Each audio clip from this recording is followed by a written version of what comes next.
नमस्कार, मी वंदनाच pure veg किचनमध्ये तुम्हा सर्वांचं मनापासून स्वागत आहे। आज आपण बनवणार आहोत कैरीचे पने। कैरी ही अशी गोष्ट आहे ती सर्वांना आवडते। कैरीचे पने बनवण्यासाठी आपल्याला लागणार आहेत 3 कैऱ्या, अर्धा चमचा वेलची जायफळ पूड, ती मी मिक्सरला साखरेसोबत फिरवून घेतलेली आहे, तुम्ही तशी टाकली तरीही चालेल, आणि 1 वाटी गूळ। सर्वप्रथम या कैऱ्या पाण्यामध्ये 15 मिनिटे भिजत ठेवायच्या आहे, जेणेकरून त्यावरचा जो चीक आहे तो भिजून निघून जाईल।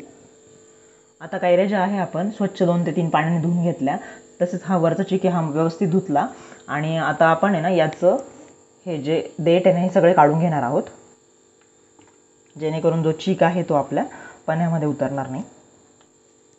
अशा पद्धतीने याचे देठ काढून घ्यायचे आणि साईडने असे काप द्यायचे त्याला, 2-2, जास्त नाही, म्हणजे व्यवस्थित आपण जेव्हा आपण कैरी सोलू उकडल्यानंतर तेव्हा ती व्यवस्थित साल निघून येते।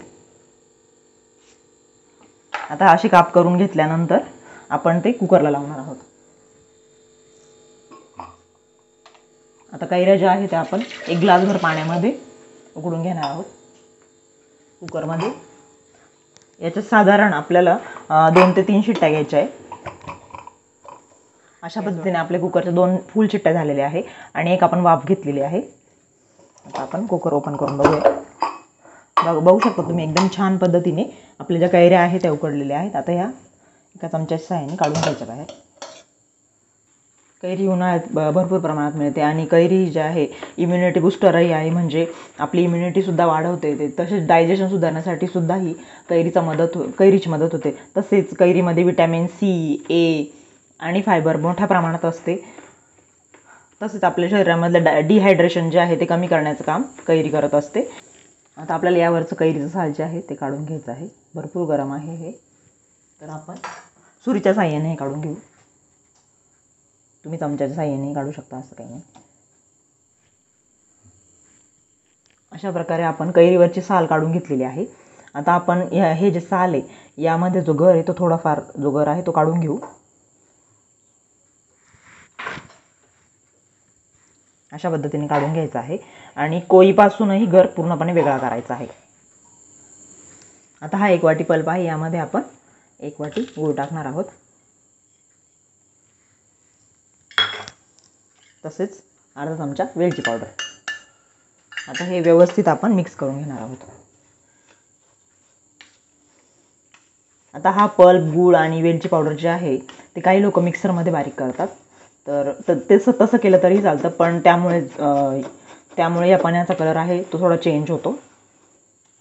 जर आपण नॉर्मली असा हलवून जर केला तर याचा कलर जो आहे असा गोल्डन ब्राउनिश राहतो, नाही तर मग जर सपोज आपण मिक्सरमध्ये केला तर त्याचा कलर जो आहे तो व्हाईट कलर होतो, म्हणजे सफेद कलरचं दिसतं ते पण। अशा पद्धतीने गूळ व्यवस्थित मिक्स होईपर्यंत, अशा पद्धतीने गूळ व्यवस्थित मेल्ट होईपर्यंत मिक्स करून घ्यायचा आहे। गूळ हा मी सुरीने कट करून घेतला होता, तर तुम्ही किसून घेतला तरी चालेल। शक्यतो गुळामध्ये जे आहे काही खडे राहता कामा नये, म्हणजे तो व्यवस्थित मिक्स होतो। तुम्ही बघू शकता किती छान कलर आला आहे, गुळाचा कलर आणि कैरीचा कलर मिक्स झालेला आहे। गुळामध्ये सुद्धा भरपूर प्रमाणात कॅल्शियम असतं, तसेच गूळसुद्धा हेल्थसाठी खूप चांगला असतो, आणि गूळसुद्धा इम्युनिटी बूस्टर आहे। तसेच डायजेशन गुळामुळे चांगल्या प्रकारे होतं, आणि त्यामुळे जे आहे जुने लोक किंवा अजूनही लोक जेवणानंतर गूळ खातात, म्हणजे डायजेशन चांगलं होतं त्यांचं। तसेच आपण यामध्ये वेलची आणि जायफळ पूड वापरतोय, तर जायफळ आणि वेलची जी आहे ते आपल्या थ्रोट म्हणजे घशासाठी अतिशय इम्पॉर्टंट आहे, म्हणजे त्याची हेल्थ जी आहे ते इम्प्रूव्ह होते, म्हणून आपण जायफळ आणि वेलची पूड यामध्ये घातली आहे। तसेच यामुळे चवही चांगल्या प्रकारे वाढते, तसेच जायफळने लहान मुलांची भूकही चांगल्या प्रकारे वाढते, म्हणून आपण हे लहान मुलांना दिलं तरीही चालेल। खूप छान ड्रिंक बनतं, म्हणजे थोडक्यात काय तर आपलं हे जे आहे कैरीचं ड्रिंक अतिशय हेल्थ ड्रिंक आहे। आता गूळ आणि कैरी ही गूळ, कैरी आणि जायफळ वेलची पूड ही प्रॉपरली मिक्स झालेली आहे। आता आपण एखाद्या स्ट्रेनर किंवा एखाद्या चाळणीच्या साहाय्याने असं आपण ते गाळून घेणार आहोत, म्हणजे गूळ सपोज काही जाड राहिला किंवा गुळामध्ये काही खडे असतील तर निघून येतात ते, असं चमच्याच्या साहाय्याने किंवा कशाच्या साहाय्याने तुम्ही काढू शकतो. अशा प्रकारे आपण स्ट्रेनर किंवा गाळणीच्या साहाय्याने हा जो पल्प आहे तो गाळून घेतलेला आहे. आता आपण हा पल्प जो आहे तो साधारण 10 ते 15 मिनिटं झाकून ठेवणार आहोत. म्हणजे गूळ, कैरी आणि जायफळ वेलचीची पूड जी आहे त्याची जी चव आहे ती प्रॉपरली व्यवस्थित मिक्स होईल. अशा प्रकारे 10 ते 15 मिनिटं झालेले आहेत आणि आपला जो पल्प जो आहे तो आपलं पन्हा बनण्यासाठी तयार आहे. यासाठी घ्यायचा आहे आपल्याला 2 ग्लास.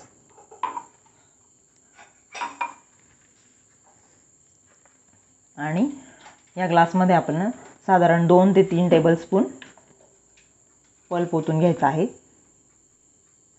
आता यामध्ये आपल्याला थंड पाणी टाकायचं आहे. आता हा उरलेला जो पल्प आहे तो आपण एखाद्या काचेच्या कंटेनरमध्ये भरून ठेवणार आहोत. आणि काचेच्या कंटेनरमध्ये हा जो पल्प आहे तो जवळजवळ 10 ते 15 दिवस आरामात टिकतो.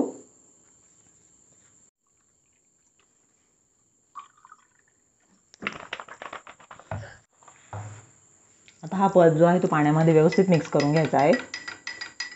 आता यामध्ये आपल्याला साधारण 1 किंवा 2 आईस क्यूब टाकायचे आहे.